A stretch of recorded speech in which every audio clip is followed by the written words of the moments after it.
Okay. In today's class, we can see about full wave rectifier.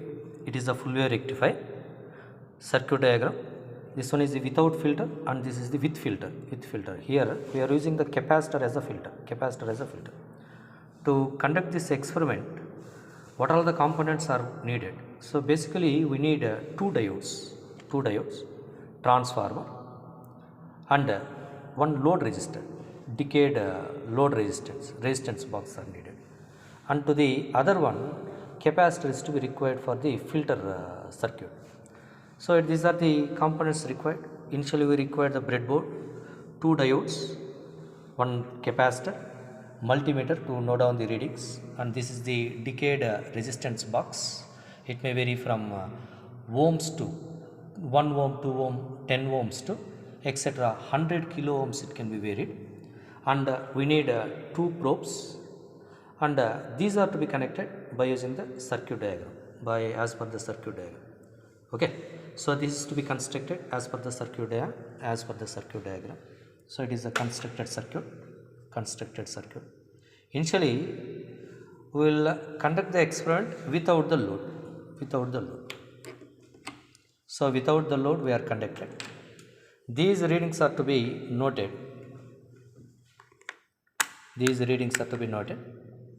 So what are the components, what are the parameters are to be needed? It is the truth table. So in this we required without filter as VNL, no load voltage we needed, and by applying the load we need to note down the VAC and VDC. By using VAC and VDC we can find the value of ripple factor. VAC by VDC will give you the value of ripple factor, and also percentage of regulation by using the formula of VNL minus VFL by VFL into 100. So here no load voltage can be calculated, and VDC will give you the direct value of the full load voltage. Now we can say without the load, what is the value of the DC voltage? Without the load, it is the DC voltage. So it gives the value of 10.23. So I marked it as 10.25. Initially I had taken as 10.25. I am noting that value. It is a no load voltage. Now we can apply the load. So we will apply the load. Now I am applying the load. So initially here we are having 200 ohms, 1K, 2K, 3K, etc. 10K. We can increase the load. Correspondingly you can note down the reading. So let me apply a 200 ohm of voltage, 200 ohm, a load of 200 ohm load is to be applied. Correspondingly we are obtaining the value of the DC voltage as 9.67.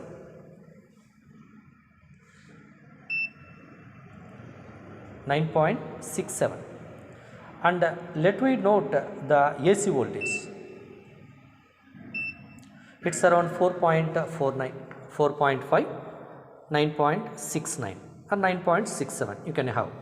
It is for 200 ohms. Similarly, we will apply a 1K. 1K we can apply. So we are applying this 1K. So 1K is applied. To that, note on the corresponding reading of DC and AC. AC it's around 4.59, and similarly you can note down the value of DC. DC it's around 9.92. Similarly, by increasing the level of load 2K, 3K, 10K and etc., we can note down the corresponding readings in the mentioned table, and by using these values we can calculate the ripple factor and the percentage of regulation for without filter. And similarly we will connect the filter. So filter is to be connected across the load resistor. A capacitor filter is to be connected across the load resistor, capacitor filter. Here I am connecting 47 microfarad of the capacitor across the load resistor to find a filter network. So it is the filtered circuit. So here also we can calculate the value for no load. The corresponding DC is to be noted. it is a no load voltage, it's around 15.92 volts, 15.92 VNL is to be noted. Now we will apply the load. So initially we will apply the 200 ohms, 200 ohms is to apply, 200 ohms is to be applied. A corresponding DC and AC voltage are to be noted. Here it is the DC and this one is the AC. DC around 15.95 and AC it's around 0.005 or 006. Okay. Now still we increase to the further level. Let me apply a 1K. So it is for 1K. 1K. For 1K, let me check it the value. AC it's around 0.72 or 726 and DC it's around 14.43. Similarly, we will increase the load resistance by varying 2K, 3K, 5K and etc. 10K. Corresponding readings are to be noted as VAC and VDC. The ripple factor is to be calculated by using the formula of VAC by VDC, and percentage of regulation also is calculated by using VNL minus VFL by VFL into 100. This is a VNL, no load voltage. VDC will give you the value of full load voltage. By using this VNL and VFL, we can find the value of percentage of regulation. Now, by using this full wave rectifier, we can find the other parameters also like peak inverse voltage.